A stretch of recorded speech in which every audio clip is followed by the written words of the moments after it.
Hallelujah. So, busog na po kayo? Fiesta po ata ngayon. Di pa po huli, no? Meron pa pong dinner.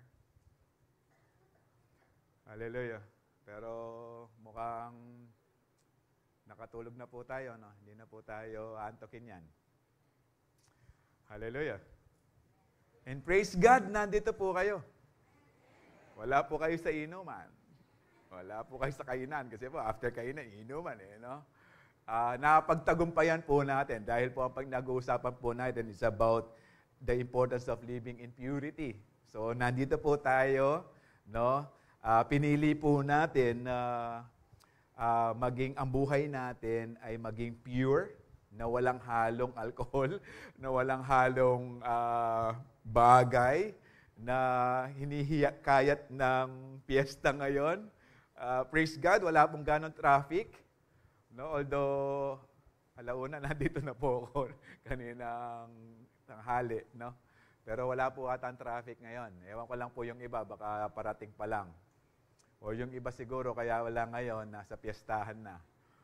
Okay? Pero I believe, pinili po natin ang importante. Ang maglingkod po sa ating Panginoon. Amen. So, pinag-uusapan po natin the importance of purity. Dahil po sa ating Panginoon, sabi po ng Hebrews 4:13, wala daw po tayong pwedeng itago sa ating Panginoon. Everything is laid bare, no, sa ating Panginoon. Uncovered yan. Kahit anong gawin mo, kahit saan ka pa pupunta, kahit sa madilim pa na lugar, kahit magtago ka pa, mag-camouflage ka pa, kita ka pa rin ng Panginoon. Dahil tayo po, we were created by God. At lahat ng bagay dito sa lupa, nilikha niya. At alam niya kung paano kumikilos ito at paano nag-work. So tayong lahat, wala po tayong pwedeng itago sa ating Panginoon. Yes, sa ngayon, pwede tayong magsabing, Kristiyano ko kasi nasa church ako eh. Pero paano po pag-uwi? Paano po kinabukasan? Pagdating po natin sa trabaho, kumusta na? O baka kayo po ay nandirito dahil naghahanap po kayo ng numero na itataya bukas. Yan, 413. Okay? Pero I believe tayo po ay pinagtatagumpayan po natin yung mga bawat sitwasyon ng ating buhay. Amen. At napapagtagumpayan po natin ito because the empowerment that comes from the Holy Spirit. Tayo pong lahat, no? Tayo pong anak ng Diyos na tumanggap sa ating Panginoon, tayo po ay sineseparate, set apart, sanctified by the Lord para po makita na tayo nga po ay naglilingkod sa ating Panginoon. Para po makita natin, ang buhay po natin ay regalo ng ating Panginoon at ang regalong ito ay gagamitin natin para sa kaluwalhatian ng ating Panginoon. Amen. So the last Sunday, pinag-usapan po natin that purity is God's calling to His children. So kung tayo po yung mga anak ng Diyos, we should follow kung ano po yung ginagawa ng ating Ama. No? Tayo po yung anak ng Diyos, magmamanifest po ang kanyang kabanalan. Amen. Hindi po tayo nandito dahil ugali ng mga Pilipino na mayroong pupuntahang church every Sunday. Actually po, ang church is every day. Because the temple of the Holy Spirit lives in us. Hindi po yan pang Sunday lang. The reason why, kung bakit po tayo dumarating sa church, no, kung pinili nyo po yung fourth service, kung yan po yung naka-delegate sa inyo na oras na pagsamba, well and good. Ang dahilan po kung bakit po tayo nandito sa church, para po tayo sama-samang magpuri sa ating Panginoon. Para po we encourage one another. Kasi po yung iba, kapag po pumupunta sa church, may mga sitwasyon sa buhay. Pero nung nakita ka niya, ay natakot. Nung nakita ka niya, na-encourage. Dahil po sa bawat itsura po natin, wala pong nakasimangot. Tingnan po yung mga itsura po ng mga anak ng Diyos. Mga blooming po yan. Nag-glow ng dahil sa foundation na gamit. Okay? Tayo po, no, sa aura po natin, kitang-kita na tayo po yung mga anak ng Diyos. Hallelujah. No, sabi nga po ng isang kapatid, pwede bang tumira sa bahay niyo, pastor, kahit isang araw lang? Bakit naman po? Parang walang lungkot sa inyo kasi ikaw, parati kang nagbibiro. Yung misis mo, ganun din. Pati yung anak mo, ganun din. No, para daw walang dull moments. Try niyo po, pero kayo po bibili ng almusal, tanghalian, hapunan. Okay? Pihikan po kami sa pagkain, kaya sasabihin namin kung anong gusto namin. Hallelujah. Ba't po malungkot kayo? Hindi po piyesta sa amin, porak po kami. Okay? Baka po sumunod kayo sa akin pag-uwi. So ngayon po pag-uusapan natin, purity is a source of freedom and spiritual stability. Shall we pray? Father, we ask you, Lord, to be with us and allow us, Lord, to enjoy your message tonight. At bigyan niyo po kami ng kaunawaan. Open our hearts of understanding upang ang lahat ng aming pag-uusapan, hindi lamang ito marinig, kundi masunod namin, O Diyos, sa aming buhay at makapaglingkod po sa inyo ng may katapatan. And as we pray, Lord, continue to encourage us, especially with these last days or last hour, last minute na darating ka na. Lord, allow us na in every time, Lord, nagigisingin mo kami, maranasan po namin ang biyaya mo, ang kabutihan mo, maging ang katapatan mo sa bawat umaga. Patuloy kaming encourage mo, O Diyos, turuan sa paglilingkod sa iyo. Empower us, Lord, even tonight, sa iyong Santong Espiritu, upang lahat ng aming pag-uusapan ay magkaroon po ng gawin po namin katalinuhan upang may pamuhay po namin sa bawat araw at taglayin po namin ang kapangyarihan ng iyong salita. Be with us, Lord. This we ask in Jesus' name. Amen. Pag sinabi pong stability, tatag, no, matatag. Okay? Tayo po ay pinalaya ng Panginoon at ang nais ng Panginoon sa buhay na meron po tayo, ito ay buhay na spiritual. Of course, yung spiritual life natin, gusto ng Panginoon, matatag yan. Okay? Hindi po yan gegewang-gewang. Dahil po ang ibig sabihin po ng stability sa English po is firmness without change in the process. Tayo po ay pinaprocess ng Panginoon. Paganda ng paganda, patatag na ng patatag, palakas ng palakas. Kaya nga po, patuloy kaming nagpapasalamat sa lahat ng katapatan na binibigay nyo sa ating church, sa aming mga pastor, sa mga paglilingkod. By the way, nagpapasalamat po kami sa lahat po nag-pray sa amin last Sunday, sa lahat po ng mga love gifts na binigay nyo. We're so blessed to have you na pinagkakatiwalaan nyo pa rin kami at pinagpapala. At sana po patuloy nyo po kaming panalangin dahil ito po ang nais at kailangan po namin ng panalangin nyo po at sama-sama po tayong kalugdan ng Panginoon at katagpuin ng Panginoon sa ating mga panalangin. So God bless you po sa lahat po ng nagpapatuloy sa mga nagmamahal sa mga pastor ng Calvary Temple, Philippines. Alam ko naman po na mahal nyo kami kasi pinag-uusapan nyo po kami tuwing tanghalian at hapunan. Hallelujah. No, pinag-chichismasan pala. Pero sana po, in every time na marinig nyo po na kung binigyan po kayo ng knowledge ng Panginoon na pag-pray nyo po kami, malaking bagay na po yon sa amin. Hallelujah. So, basahin po natin sa Galatians 5:1. No, it is for freedom that Christ has set us free. No, sa pamamagitan ng ginawa ng Panginoon sa krus ng Kalbaryo, tayo po'y pinalaya. Okay?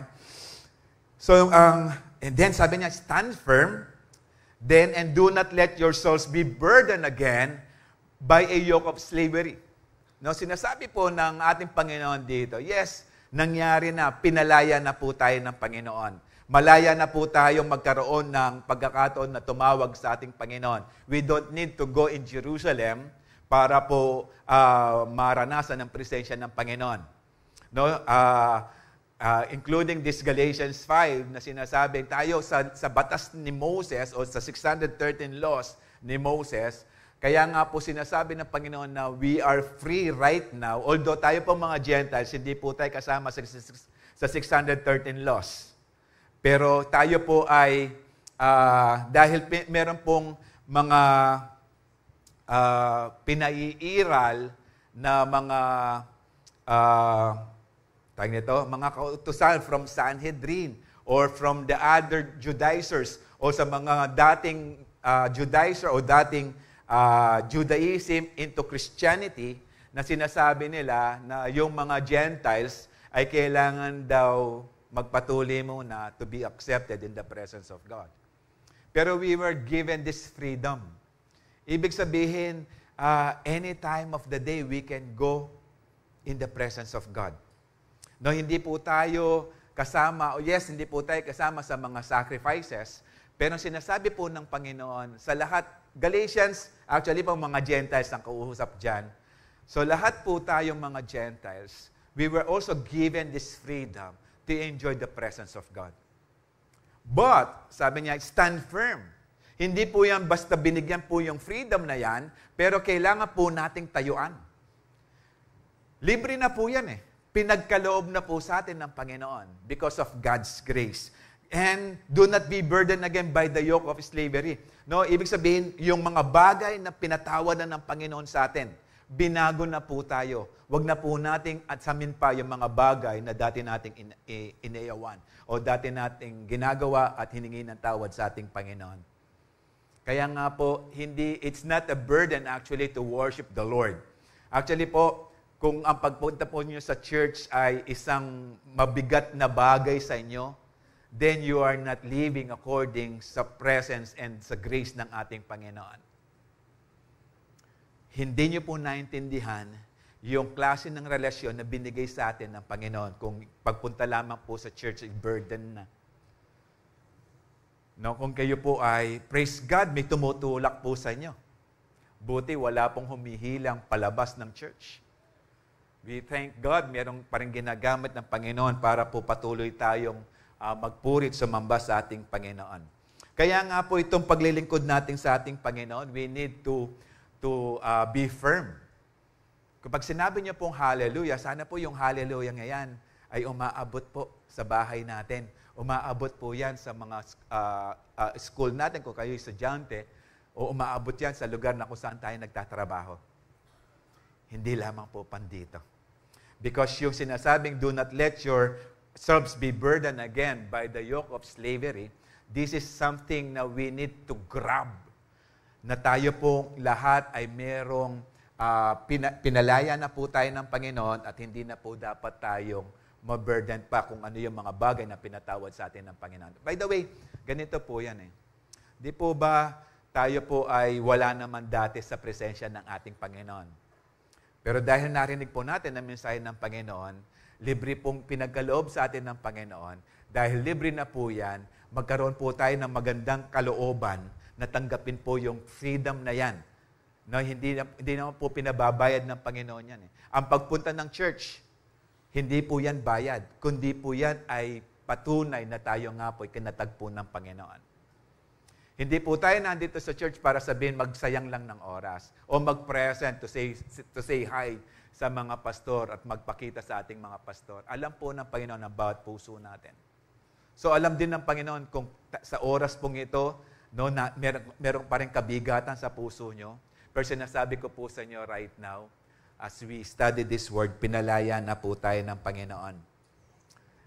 Kaya nga we need to stand firm dahil po ang kasalanan ay ayaw pong umiwalay yan eh. No? Talagang kinokontrol po tayo ng kasalanan.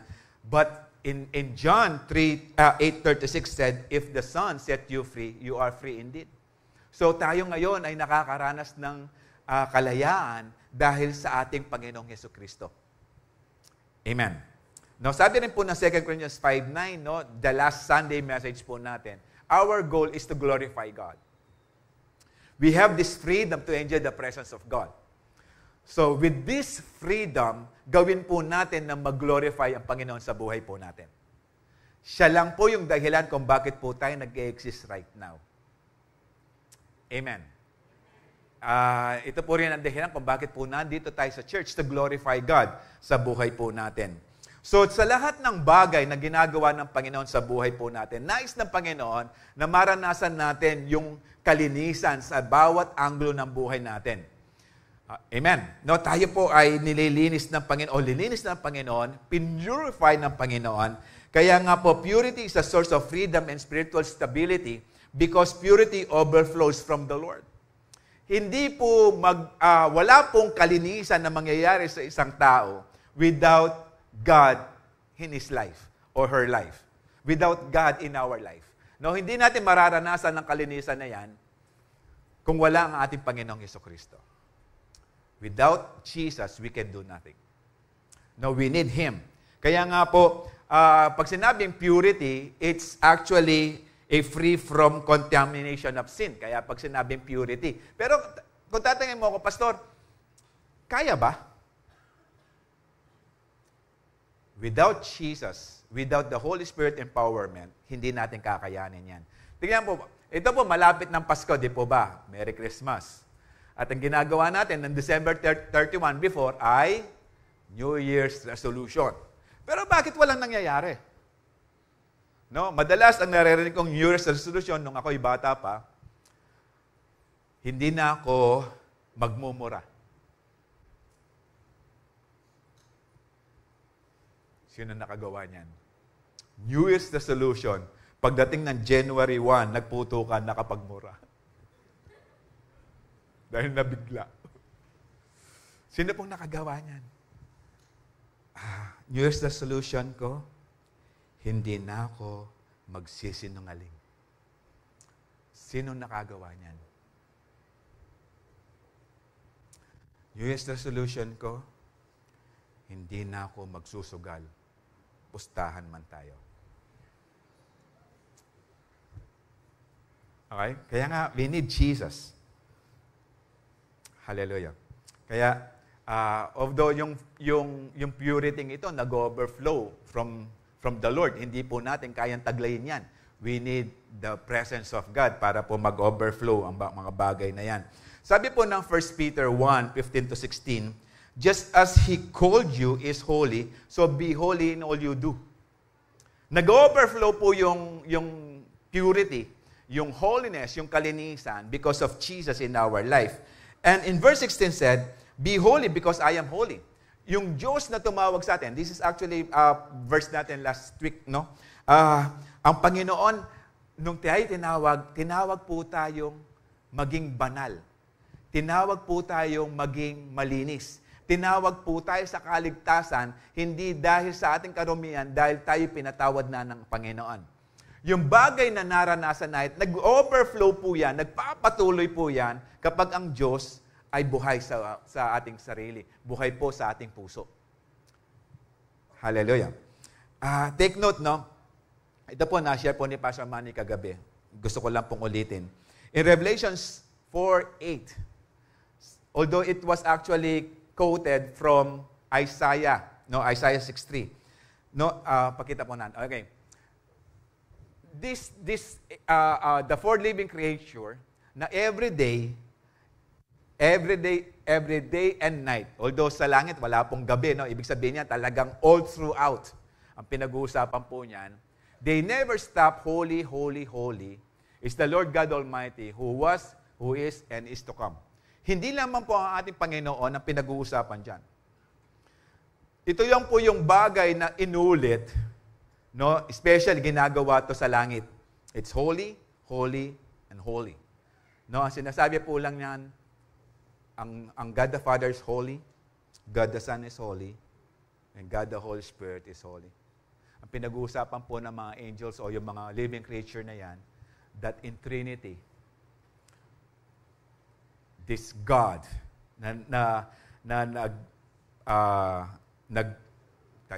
ang persona niya na pinaranas sa atin, banal. Hindi po yan likhang isip lamang. Ito po ay nasusulat sa salita ng ating Panginoon. Yes, we believe in Trinity, pero mahirap po siyang ipaliwanag. Marami pong oras ang kakailanganin. But it takes faith na paniwalaan po natin ang Trinity. That the Holy Spirit is still working in our midst right now. And this is also the Spirit of Jesus. Hallelujah. Parang nalungkot po kayo. Now, in-emphasize lang po niya yung kabanalan ng ating Panginoon at in-emphasize lang po niya yung Trinity, pare-parehas po silang banal. Hallelujah. Tuloy po tayo. 1 Corinthians 6:11. And that is what some of you were. You were washed, you were sanctified, you were justified. Okay? Nung tayo po tinawag ng ating Panginoon to give us this freedom, hindi lamang po yan freedom to enjoy this life. We were actually washed. Kapag po kayo naglaba, hindi nyo po ba kinukusot yung marumi?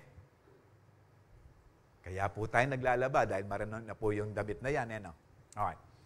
Pag po, tapos nating ilaba, ito pa, ano lang po, parang di lang po natin makalimutan. Baka sabi, Pastor, parang ang layo naman. Pag tayo po ay naglaba, tapos babanlawan, ang gagawin po natin pagtapos, siyempre, washing machine, no? Pero hindi yung automatic. Sinasampay po natin. Okay? Wala pong nagsasampay ng mga damit na 3 patong-patong. Okay? Individual po yan. Sanctified. Ibig sabihin, sineperate. Okay? Tapos, kapag po nalaban na yan, natuyo, pinaplansya. Justified. Made righteous.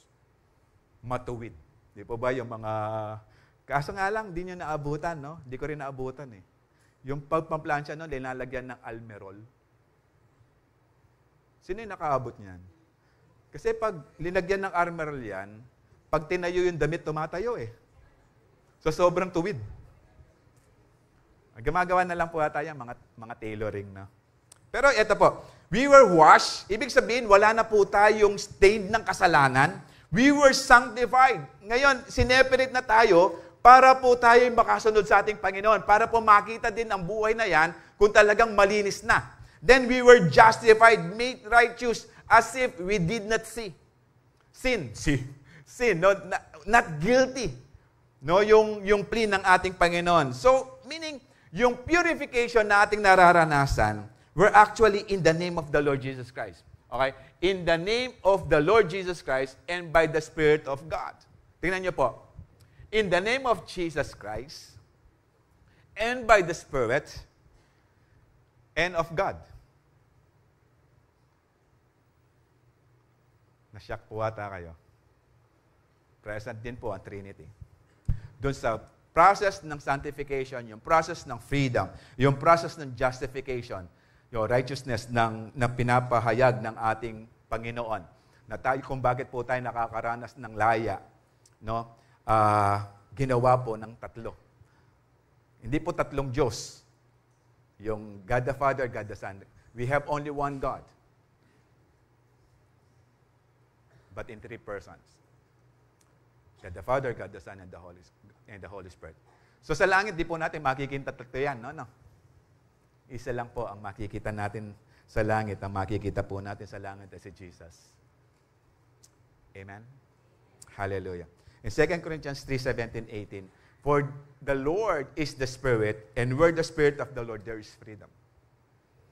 If we have Jesus right now in our life, we have this freedom. Hallelujah. Freedom to enjoy the presence of God. Freedom to enjoy this life. No, hindi yung mga bagay, of course, ito pa.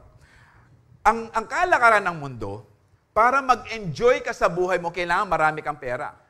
Pero bakit ang daming mayayaman nagpapakamatay? Okay? O so sinasabi ng mundo, kung kailangan para masaya ka, marami kang bisyo. Pero at the end of this life, sa panahon na ginagawa ang bisyong yan, pero bakit pumapasok ang kalungkutan after ng bisyo? Kung sinasabi nila, para ma-enjoy mo yung buhay dito, lahat ng bagay, dapat meron ka. Nasa politika ka, mayaman ka, anak ka ng kontraktor. Ay, hindi po tayo nakikialam sa politika, no? Kasi po, nakakayamot naman po kasi dahil ang corruption ngayon, the sky is the limit na eh.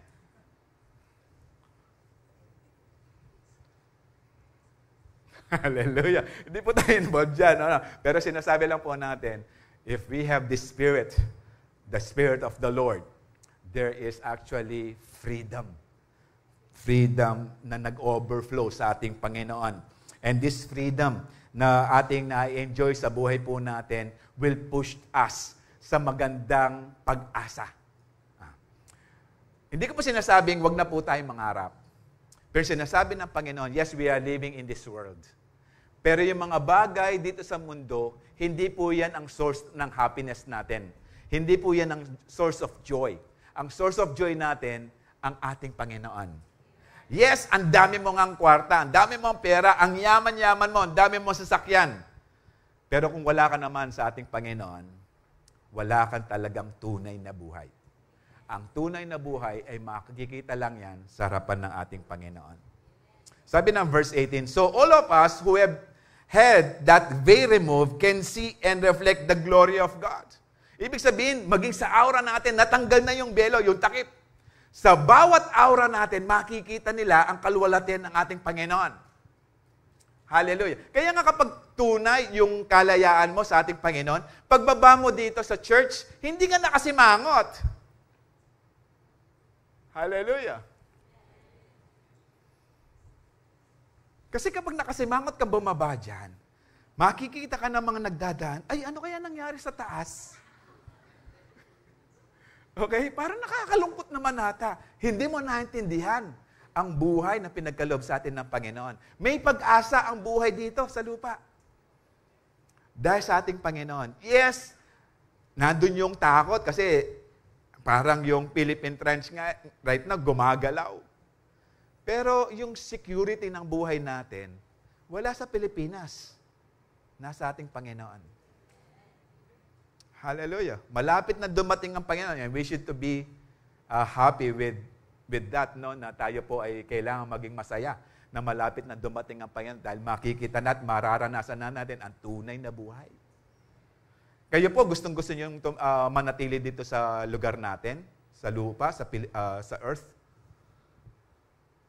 Nasa Pilipinas lang, ranas natin yung traffic. Ranas natin yung baha. Baka next year, baka pataas ng pataas ang heat index. No, gustong-gusto mo ba yan? Merong buhay na pinagkaloob ang ating Panginoon. No, kaya, and the Lord, they will see the glory of the Lord, and the Lord who is the Spirit make us more and more like Him. Ibig sabihin, napupurify tayo. The more we enjoy the presence of God, the more we project the presence of God sa buhay po natin, the more na nakikita yung pagbabago sa buhay natin. The more na naranasan mo ang ating Panginoon sa buhay mo, the more na nababago ka. Hallelujah. Tignan niyo po si Zacchaeus. Si Zacchaeus po, napakayaman yan. Ang position niya is Chief Tax Collector ng Jericho. Para po malaman nyo, bigyan ko lang po kayo ng background, ang Jericho, kung saan po Chief Tax Collector si Zacchaeus, ito po yung Jericho na nandun yung lugar ng mayayaman. Nandun po siya. Pero nung na-encounter niya ating Panginoon, nalaman niya yung source of joy hindi sa kayamanan, kundi sa presensya ng ating Panginoon. Nung pinababa siya ng Panginoon sa sycamore fig tree at naranasan niya ang presensya kung gaano kagrabe, palagay ko, no, during the time of Christ, madikit ka lang, marinig mong boses lang ng ating Panginoon, para kang nasa langit na. And that is the same thing right now kapag narinig po natin ang tinig ng Panginoon, nabasa po natin ang kanyang salita, no, we feel actually parang nasa langit po tayo kasi po yung katotohanan o yung kayamanan ng katotohanan ng ating Panginoon sa kanyang salita ay naipaalam sa atin. At ang tendency, nararanasan na natin ang kaluwalhatian ng langit. Kaya nga po nag-decide si Zacchaeus. Sinabi niya, Lord, half of my treasure, my wealth, my possession, ibibigay ko kalahati sa mga may hirap. At kung meron man akong kinulimbat out of nothing, babayaran ko na 4 times. Bakit niya nagawa yon? Because naranasan niya ang presensya ng ating Panginoon. That is the same thing sa word natin, that the Lord who is the Spirit make us more and more like Him as we are changed into His glorious image. Kumbaga, palapit na ng palapit, paganda ng paganda. Hallelujah. Before magbasa lang po tayo ng isang chapter, yamot na tayo. Kaya intindihan. English siya kasi. Hindi ka lang, yung iba, nakakailang verse pa lang, inaantok na. Amen? Namin naman. Actually, lahat naman tayo. No, parang walang eagerness to learn.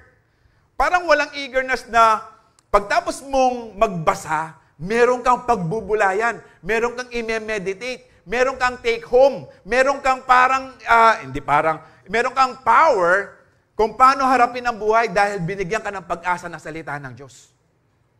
Pero right now,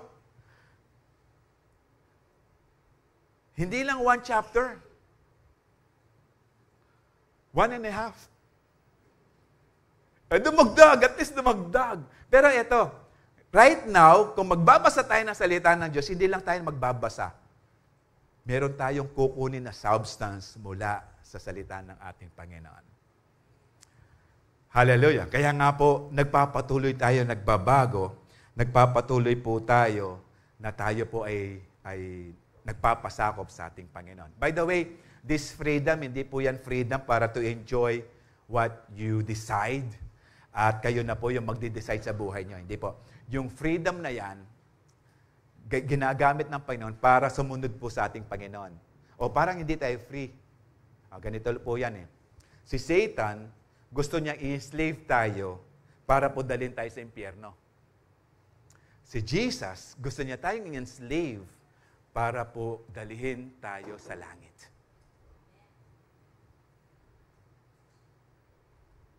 So, mamimili po kayo ngayon. Wala po kasing pangatlo. 2 lang po yan. Hallelujah.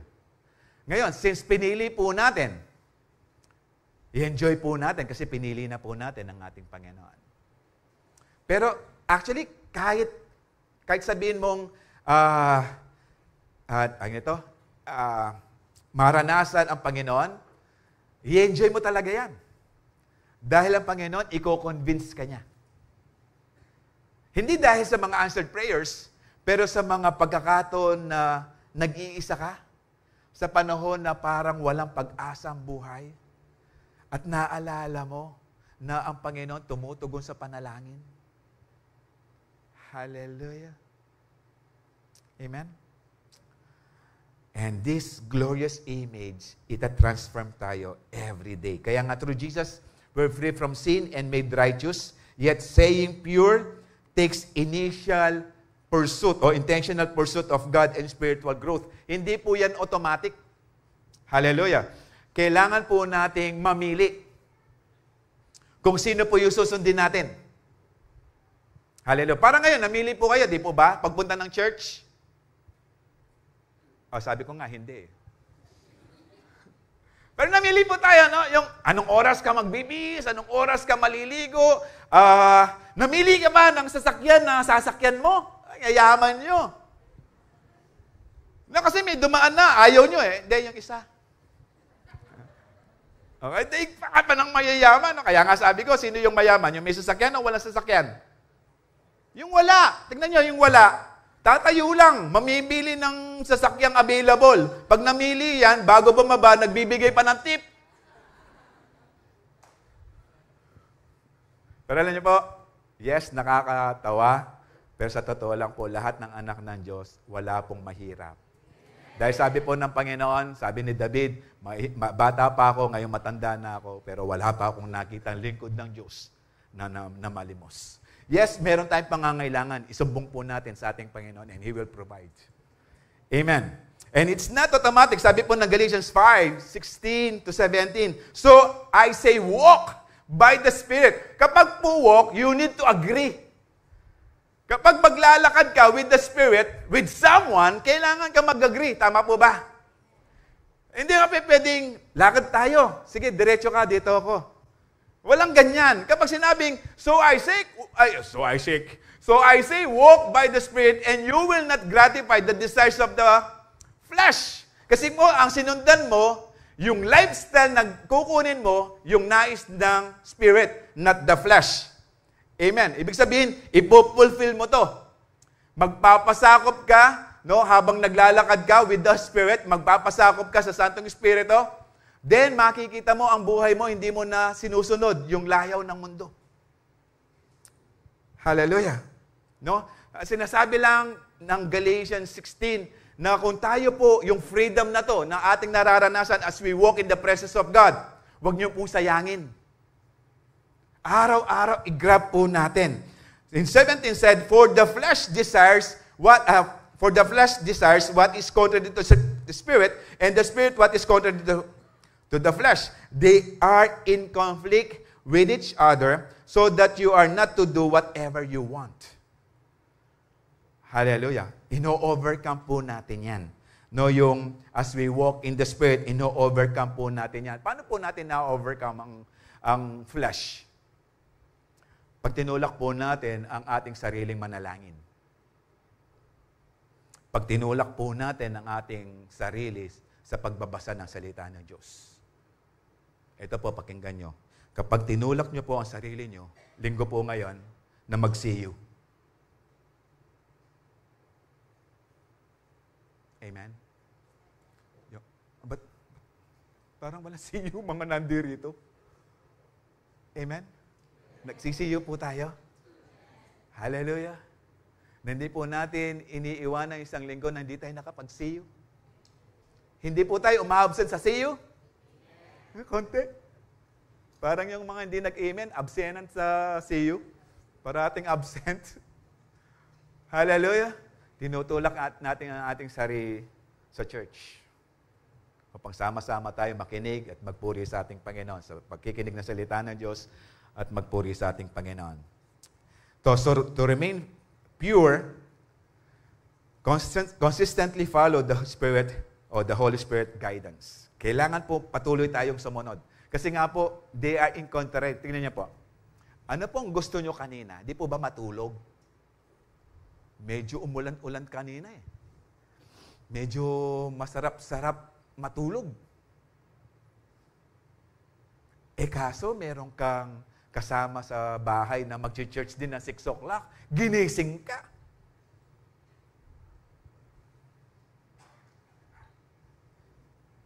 Itutuloy ang tulog o tatayo. Hallelujah. Tuloy lang po natin, no, sa Galatians 5:25. Binigyan lang po ng emphasis yung Galatians 5:16, 17. Sabi po ng Galatians 5:25, Since we live by the Spirit, let us keep in step with the Spirit. Since we live, okay, ibig sabihin nito, as we enjoy living with the Spirit, let us keep in step, let us keep walking according with accordance with the Holy Spirit. Umaayon po tayo sa Santong Espiritu. Amen. Dahil po ang Santong Espiritu niya, pinagkaloob sa atin ng Panginoon para i-empower po tayo sa buhay na pinagkaloob sa atin ng Panginoon. Para po mapagtagumpayan natin mga sitwasyon na meron po tayo. Pangalawa, purity is a source of freedom and spiritual stability because purity set us free from condemnation. Sabi niyo po, condemnation. Okay? Ibig sabihin, hindi na po tayo kinokondemn. Okay? Tayo po ay tumanggap sa ating Panginoon. Nung tinanggap po natin ng ating Panginoon, ang ating mga kasalanan, napatawad na. Ngayon po, babalikan ka ni Satan yan. Talaga bang humingi ka na ng tawad? Ba't nagkakasala ka pa rin? Take note, magkaiba po yung habitual sinning, yung namumuhay sa kasalanan, at yung nagkakasala. Okay? Yung namumuhay sa kasalanan, nagpapatuloy yan. Pero tayo pong mga anak ng Diyos, nagkakasala po tayo, pero hindi na po tayo nag-enjoy sa presensya ng kasalanan. Amen. Pwede ba ako makarinig ng malakas na amen? Okay, saan po kayo nag-amen? Sa pagkain mamaya o sa... Okay. Okay, yes, meron po tayo, nagkakasala pa rin po tayo, but we are changed person na. Hallelujah. Now, overcome na po natin yan. Amen. Dati po, bilang Pilipino, nalilate po tayo sa gawain. Tama ba? Ngayon, hindi na po tayo nalilate. Amen? Sa mga hindi nalilate, sumigaw ng hallelujah. Sa mga hindi nalilate, ligo ngayon. Sa mga hindi nalilate sa gawain ng Panginoon, sumigaw ng hallelujah. Hallelujah. Okay. Pero ito po, yes, nandun po yung purity that comes from the Lord. Pero tingnan niyo po, hindi po tayo namumuhay sa condemnation. Kasi nga po tayo pinalaya na ng Panginoon. Okay, tingnan niyo po.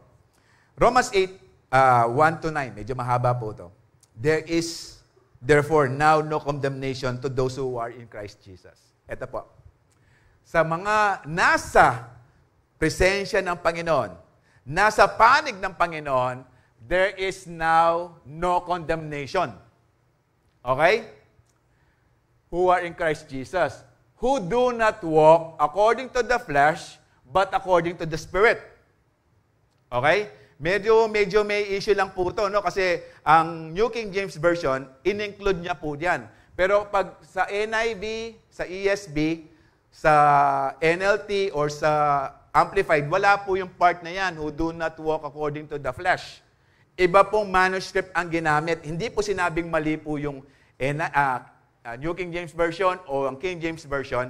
Pero sinasabi lang po dito, wala pong problema.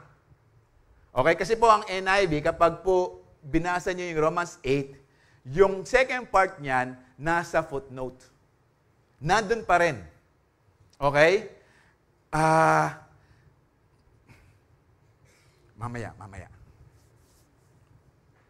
Huwag kayo nga alis. Mamaya. Didiin po yan. Okay? For the law of the Spirit of life is Christ Jesus has made me free from the law of sin and death. Okay? Kaya nga there is now no condemnation. Who walk according to the Spirit. Okay? Kasi nagpapatuloy po tayo eh. Ngayon may mga time na natitisod tayo. Mga talabuta mo. Pero do not feel condemned. Kasi nga po, nilet go na tayo.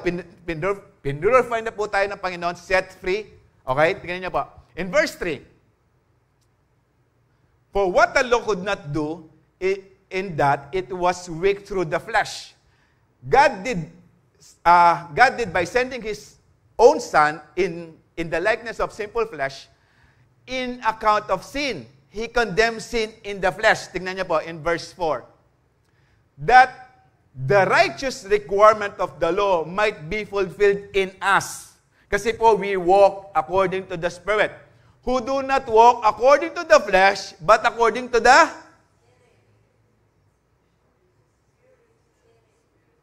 Yun po yung verse 1. So, nandito po sa verse 4. So, wala pong issue.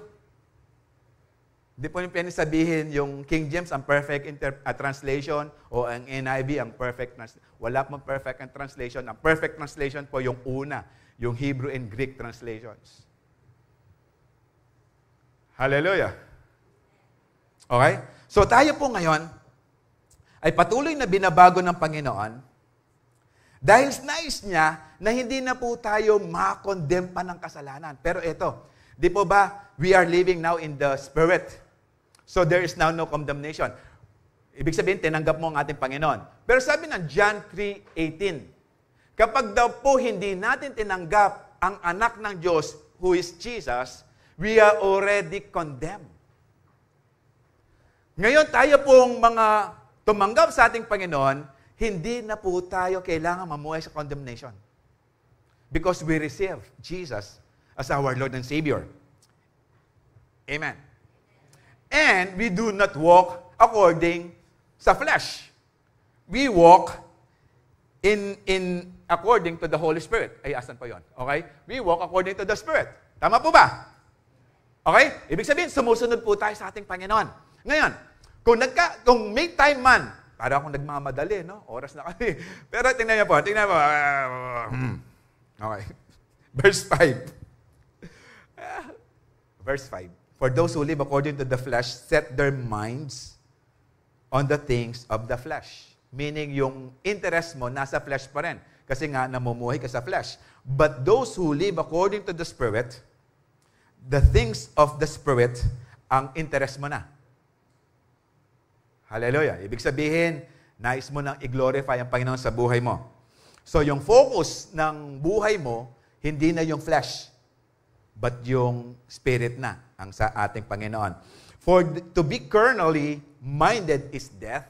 Ibig sabihin, yung carnal, ito yung flesh, kapag daw po yung yan ang parating iniisip mo dyan, ay kamatayan. But to be spiritually minded is life and peace.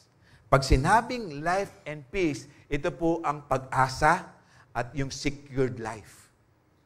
Kasi po, pag pinag-uusapan po natin yung flesh, parang sinasabi natin, kailangan marami kang pera sa bangko, yung ATM mo, merong 4 million. Pwede bang mag-ATM ng 4 million?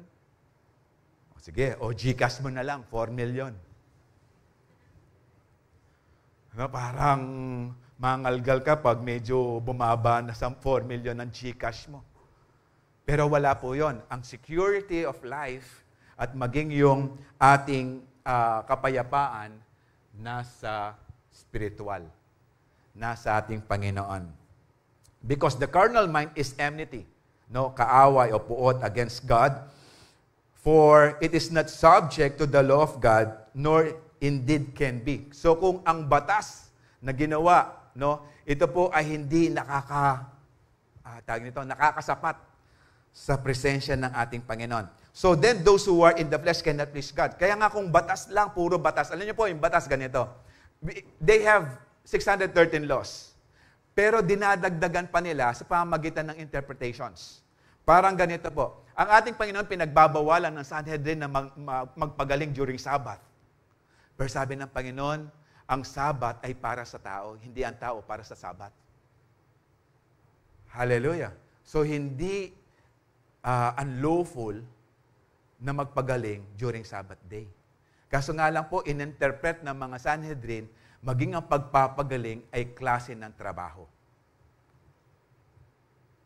Kaya nga po sabi ng Panginoon, wag na kayong mag-burden dyan. Okay?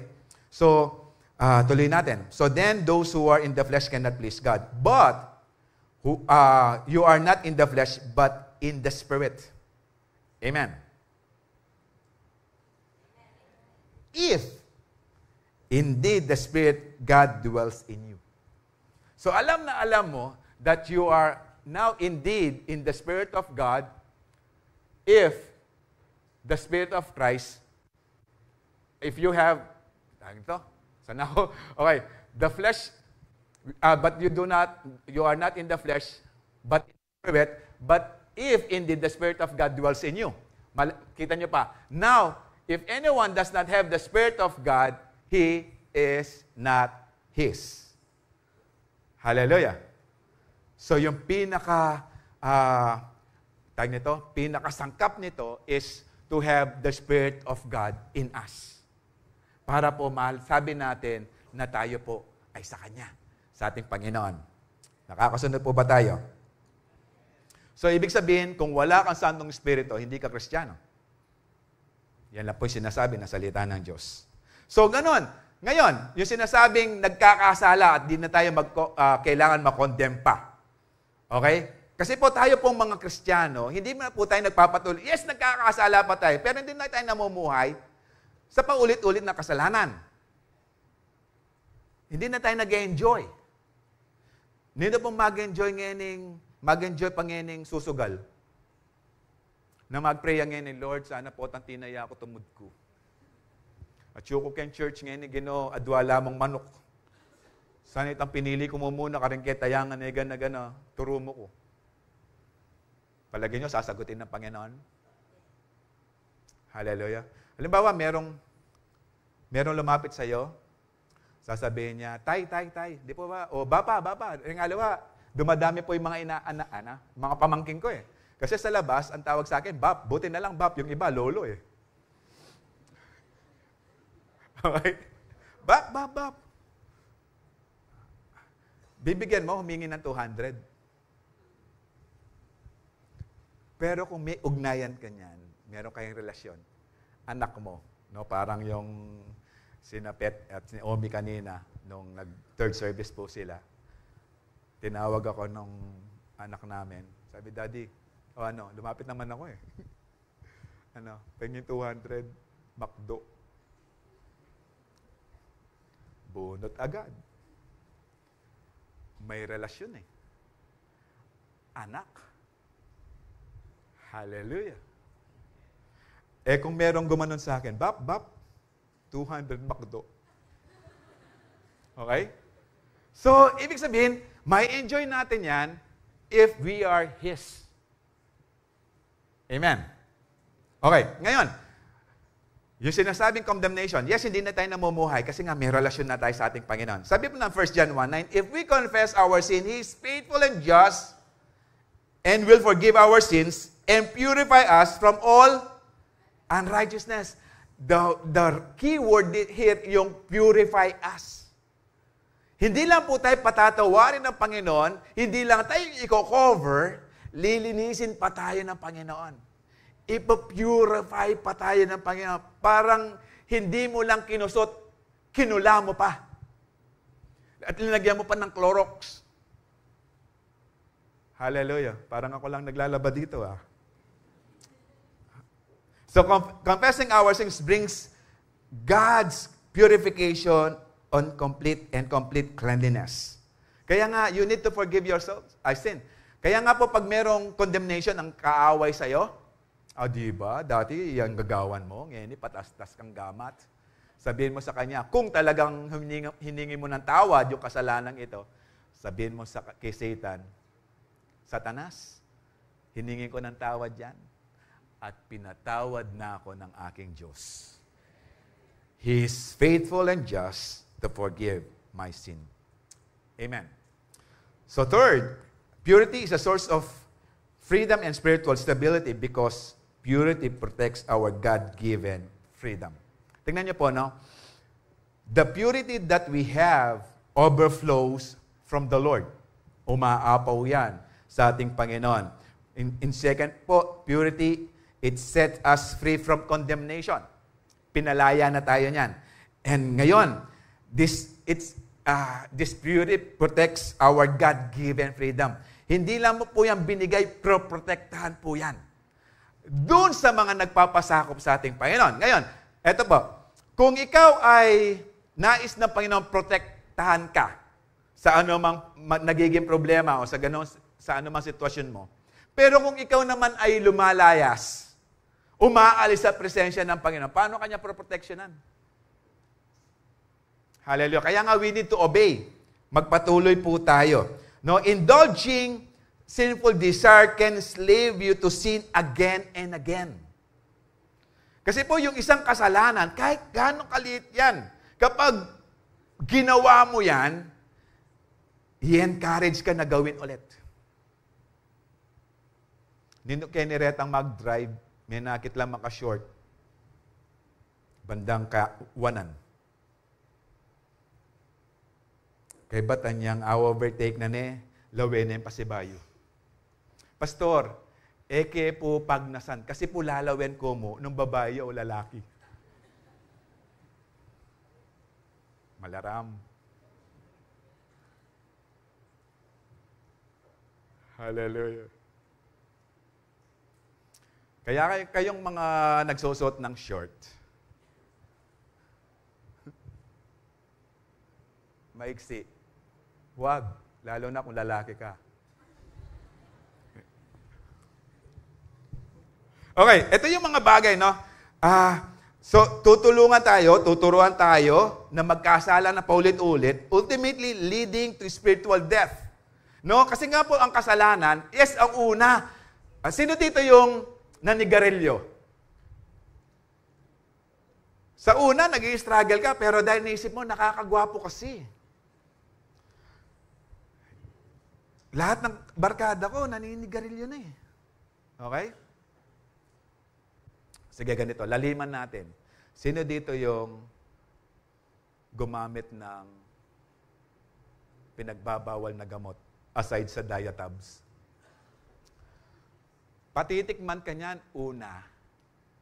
Kasi nga po, yung mga substance na yan, ang tawag po dyan is mind-altering drugs. Kapag ikaw ay malungkutin at magtitake ka niyan, magiging masaya ka. Kaya nga mind-altering. So gustong-gusto mo siya kasi nga sumaya ka. Kaya nga kapag nawawala na yan at papasok ka na ulit sa kalungkutan, ang gusto mo, sundutin ulit para maranasan mo yung saya. Hallelujah. Paulit-ulit na yung cycle na yan hanggang magiging enslave. Alipin ka na. Paulit-ulit ka na. Pero hindi ka alipin dahil gusto ka lang sumaya kasi alipin ka dahil gusto ni Satan masira buhay mo. Bandang talwi, mandakap na kangkay. Ito po, huwag niyo pong subukan yung shabu. Kasi po yung shabu, short circuit ang mga brain cells natin. At kapag na-short circuit yan, namamatay po yung mga brain cells. So habang nagpapatuloy ka dyan, yung mga brain cells mo namamatay. At sa lahat ng cells ng katawan, ang brain cells ang hindi nag-regenerate. Hindi bumabalik, hindi nabubuhay magmuli. Pag namatay na yan, tuloy-tuloy na po. Praise the Lord, meron pong mga doktor na nagtuturo sa atin. Pero hindi po ako doktor. Pastor po ako. Amen. Hallelujah. Pero ipe-persuade ka, masarap to, maganda to. Pero alam niyo po ba, pine-persuade tayo even today na mas maganda sa presensya ng Panginoon? Na even today, ang joy hindi yung mga bagay dito sa lupa, kundi ang joy ay nasa ating Panginoon because we have true life. Hindi yung buhay dito na mamaya kakain ka ulit, magugutom ka ulit, pero yung pinangako ng Panginoon, pagdating mo sa langit, wala nang gutom. Wala nang puting buhok, I swear. No, sabi ng salita ng Panginoon, lahat nasa prime. Hallelujah. Wala na po yung mga tigyawat sa kakapuyat. Hallelujah. Yung mga nagda-diet, okay na po kayo sa langit. Kasi po yung katawan natin sa langit, yung talagang pinakamaganda. Kung sa'yo ang maganda, yung ganyan, yan, sige, ganyan ka sa langit. Pero ibibigay sa atin ng Panginoon yung best life. Ang mundo, sisirain lang ang buhay mo. Pero ang Diyos, pagagandahin niya ang buhay mo. Hallelujah. Praise the Lord. In Romans 6:15 to 18 said, well then, since God's grace has set us free from the law, does not mean that we can go on sinning. Kung tayo ngayon pinalaya na dahil sa biyaya ng Panginoon, ngayon, pwede na tayo magkasala. Patuloy na magkakasala. Sabi ng Romans 15, of course, not. Pinalaya na tayo Pinatawad na. Ibig sabihin, ang Diyos, ayaw niya ang kasalanan. Kaya nga pinatawad Inayos ang buhay mo. Tapos ikaw, sisirahin mo ang buhay mo. So, ibig sabihin nun, hindi ka talaga pinalaya ng Panginoon o hindi ka tumanggap sa ating Panginoon. Hallelujah. Verse 16. Don't you realize that you become a slave or the slave of whatever you choose to obey? So, dalawa lang po yan ang sinabi ko kanina, no? You can be slave to sin, which leads to death, or you can choose to obey God, which leads to righteous living. Life. So, mamili ka. Ito, hayagan na sinasabi. Lahat tayo po na naririto, maging ang pamilya natin, nais ng Panginoon na makasama niya pagdating ng rapture. Pero nasa atin pong pagpili. Kung magpapatuloy po tayo sa flesh o magpapatuloy po tayo sa presensya ng ating Panginoon. Huwag niyo po sabihin, malakas kayo ngayon. Hindi po natin masabi kung kailan po darating. Pwedeng mamaya o ngayon. Pero tanong, gaano ka kahanda para makita mo na mukha ng ating Panginoon? Hallelujah. So 17, thank God. No, nagpapasalamat, no, ang ating Panginoon. Once you were slave of sin, but now, wholeheartedly obey this teaching we have given you. Yes, dati, nandyan kayo sa spirito ng mundo. Pero right now, no, nagpapasalamat ang ating Panginoon. Alam niyo, ang Panginoon nagpapasalamat din kapag tayo nagpapatuloy sa Kanya. Hallelujah. Hindi lamang po tayo. Ang Diyos ay tuwang-tuwa, no, nagagalak siya to have you in His presence. Kaya nga, nagturo nga ating Panginoon, this is how you should pray. Our Father in heaven, holy is your name, your kingdom come, your will be done on earth as it is in heaven. Dahil gusto ng Panginoon, yung relasyon natin sa Diyos ay magpatuloy dito sa lupa, gaya na sa langit. Hallelujah. No? Kaya nga, sinasabi ng Galatians 17, no, nagpapasalamat ako, na-overcome yun na yan. No? Ngayon, you desire to know God more. Tama nga ba? Parang dito lang sa harapan. Hallelujah. Now, ito po, now you are free from your slavery to sin, and you have become slave to righteous living. Ito yung gusto ng Panginoon, na magkaroon tayong matuwid na pamumuhay. Hallelujah. No? Kaya nga sabi ng Matthew 6:21, where your treasure is, there your heart will be as well. Or will be also. No? Pero tayo po yung mga binago ng Panginoon. The old has gone. The new has come. Sabi ng 2 Corinthians 5:17. Ngayon, sino na kung papipiliin tayo ngayon, kanino po kayo? Hindi po yan sa pula, sa puti. Hallelujah. No? Sa totoong Diyos o sa nagmimistulang Diyos na si Satanas. Hallelujah. No? Though tayo po ay enslaved na to live righteous living, sabi po ng James, ito po take note, no? Hindi po tayo kailangan pakampante. Sabi po ng James 1:14, you are tempted by the evil things you want. Nagpapatuloy po yan. Your own desire leads you away and traps you. Meron pa rin yan. Yes, nandun na tayo sa righteous living, pero araw-araw meron pong digmaan. Kailangan po nating i-overcome yan. No? Inaalaw ng Panginoon, pero hindi po ang Diyos ang nagtitempt sa atin. Inaalaw ng Panginoon para po mapatunayan kung talagang yung pananampalataya natin ay puro at totoo. Okay? In verse 15, your desire grows inside you until it results to sin. In sin, then the sin grows bigger and bigger and finally ends in death. Kaya ang kasalanan, sa simula lang yan. Masarap. Pero kamatayan ang hantungan. Sa ating Panginoon, posible, during the time na tinanggap ang Panginoon, may mga sitwasyon ka sa buhay. Posible sa iyong paglilingkod, may mga sacrifices. So, posible merong mga persecutions along the side. Pero it leads you to eternal life. Magpatuloy lang po tayo. Because our God wants to be with us. Or to be us to be with God. No, tayo po, nais ng Panginoon na makasama niya tayo sa langit. Kasi po, yun po yung bagay na hinanda sa ating bayan. Take note, no? Madalas ko po sinasabi to. We are created being. Wala po tayong any substance, material things, na galing sa ating Panginoon or kamukha ng Panginoon. Kasi nga po, created being lang tayo. Pero minahal tayo ng Diyos. Ibinigay niya ang kanyang pagmamahal sa atin. Para mabigyan ko lang po ng mas malalim na diin. Ang Diyos, created being, tayo, mga created being ng Panginoon, para lang tayong sapatos. Gano'ng karami yung sapatos? Pero inibig ng Diyos. Sobra-sobra.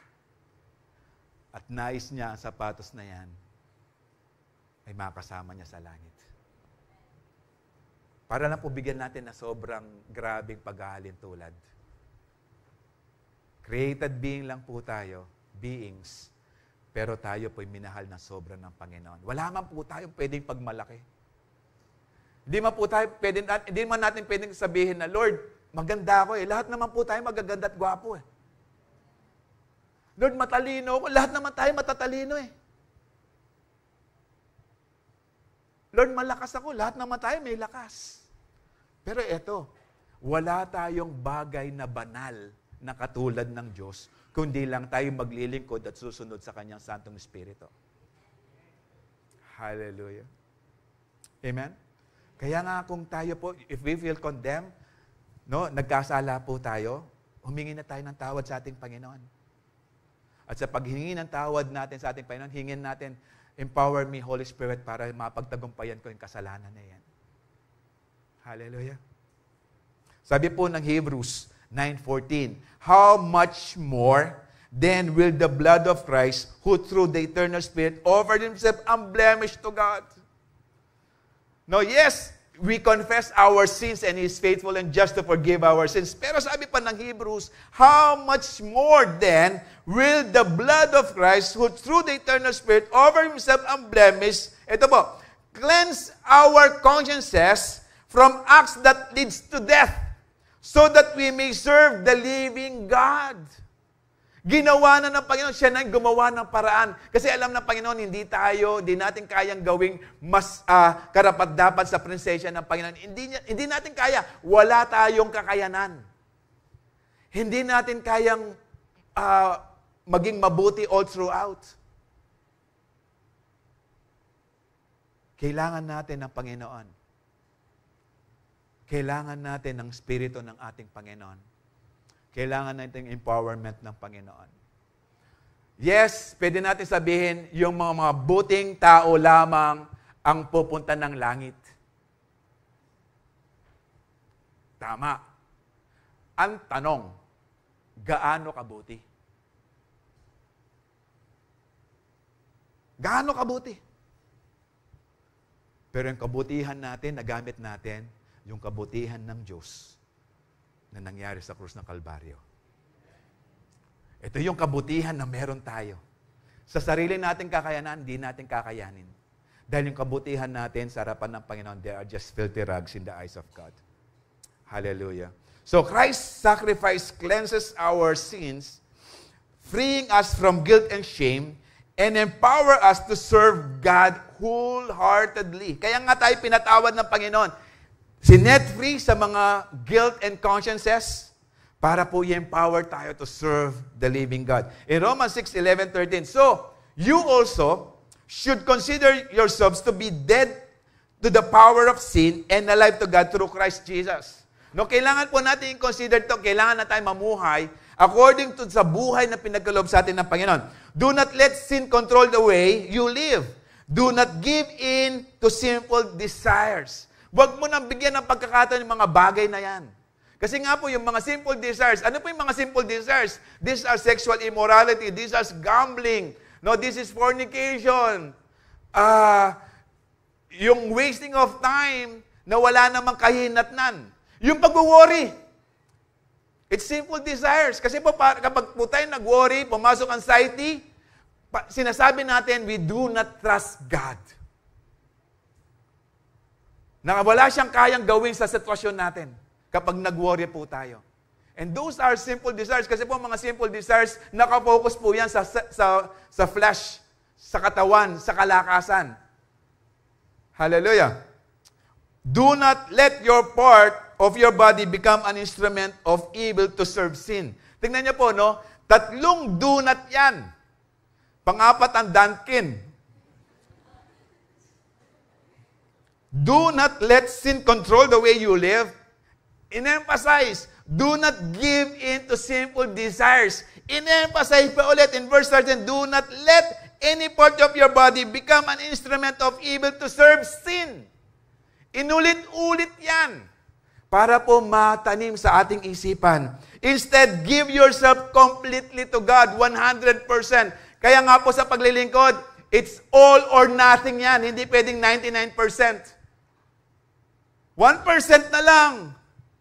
No, it's all or nothing. Kaya nga, give yourself completely to God, for you were dead, but now you have new life. Meron na tayong buhay. Binuhay na po tayo. At sana, ang katawang ito, magpuri sa Diyos dahil po binuhay na ng Panginoon. So use your whole body as an instrument to do what is right for the glory of God. Hallelujah. Ibig sabihin, we need the Holy Spirit para po makontrol po natin yung sarili natin. Para po magkaroon po tayo ng self-control. We need the empowerment from the Holy Spirit. Di po natin kakayanin. Kaya nga every day, as we pray, as we wake up in the morning, every day magpa-feel tayo ng Santong Espiritu. Para po ma-energize po tayo. Because without the Holy Spirit of God, we can do nothing. And without Jesus, we can also do nothing. Hallelujah. So the Scripture warns us that temptation arises from the eternal desire, which can lead to sin when entertained. Kapag inalaw mo yan, it will lead to sin. As sinful desires grow, they give birth to spiritual death, emphasizing the importance of resisting temptation and living a righteous life. Doon po tayo. At kapag may mga sitwasyon natin tayo sa buhay, may mga temptation natin, to resist temptation, actually po, nais ng Panginoon i-empower tayo sa lahat ng sitwasyon natin. Sabi po ng 1 Corinthians 10:13, He is actually giving us this power to overcome them. We cannot overcome them. But the Holy Spirit, God, mismo ang nagbibigay sa atin ng empowerment at nagbibigay ng daan upang magpatagumpayan po natin ang mga sitwasyon na yan. Hindi po tayo nag-iisa. Kaya yung buhay po na pinagkatiwala sa atin ng Panginoon, hindi po pinaabaya, hindi po yan pinaubaya sa atin. Nais ng Panginoon, gabayan po tayo. Hallelujah. Kaya nga po, ang gusto ng Panginoon, as the purity, as a source of freedom and spiritual stability, malaman po natin that purity purifies from the, overflows from the Lord. Purity set us free from condemnation. Yes, may mga sitwasyon tayo, pero pinapalaya tayo ng Panginoon dyan because we have His Spirit. We live according to the Spirit. And purity protects our God-given freedom. Siya mismo po protektahan na yan as you trust this life. Hindi natin kakayanin yan na tayo po patuloy na maglingkod sa kalwalhatian ng Panginoon. We need the empowerment of the Holy Spirit. We need Jesus. We need Him. Hindi po tayo ganon kalakas. Kailangan po natin pagkatiwala ng Panginoon sa buhay natin. Sabi po ng Psalms 24, Who shall ascend the hill of the Lord? Sino daw yung makakaranas sa taas, sa presensya ng Panginoon? Who shall stand in His holy place? Sino po yung makakaranas sa presensya ng Panginoon? He who has clean hands and a pure heart. Yung gumagawa ng mabuti. At yung kanyang puso na hindi nakikita ng tao pero nakikita ng Diyos. Banal. Na tumitibok according sa nais ng Panginoon. Who does not lift up his soul to what is false and does not swear deceitfully. He will receive blessing from the Lord and righteousness from God of his salvation. From God of his salvation. Such is the generation of those who seek Him, who seek the face of the God of Jacob. Ito yung nais ng Panginoon. And every day, yes, nais ng Panginoon na tayo po ay magpatuloy sa kalinisan, kabanalan. But we need to seek God in our life. Siya lang po yung susi. Siya lang po yung daan. Kung gusto pong mag-overflow ang mga bagay na kabanalan sa ating Panginoon, seek God. Seek to obey the Lord. Pursuing purity means seeking God's will above all, resulting in His blessing and eternal salvation. Ito po yung pakay natin. Ito po yung nais din ng Panginoon. Na as we pursue God above all things, maranasan natin ang pagpapala niya at maranasan natin ang buhay na walang hanggan na pinangako niya sa lahat ng pumili at naglingkod sa ating Panginoon. Hallelujah. Alam ko po, tayo po ay pinipili nating maglingkod sa ating Panginoon. Pinili na po natin yan. Pero wag po kayong mawalan ng pag-asa. Sa buhay na to, ang tanging pag-asa lang po natin ng ating Panginoon. Sa lahat ng sitwasyon po natin, yes, hindi po natin nakikita ang Panginoon, pero kumikilos po ang Panginoon. Hindi po natin nakikita, pero nararamdaman po natin na siya po yung nagbibigay ng kalakasan sa atin. Yes, may problema ka ngayon, kapatid. Hindi kita kilala, pero alam ng Diyos ang sitwasyon mo, magpalakas ka sa presensya ng Panginoon. Dahil tunay, ang kapayapaan at ang pag-asa ay sa Panginoon lamang. Tayo po lahat ay tumayo.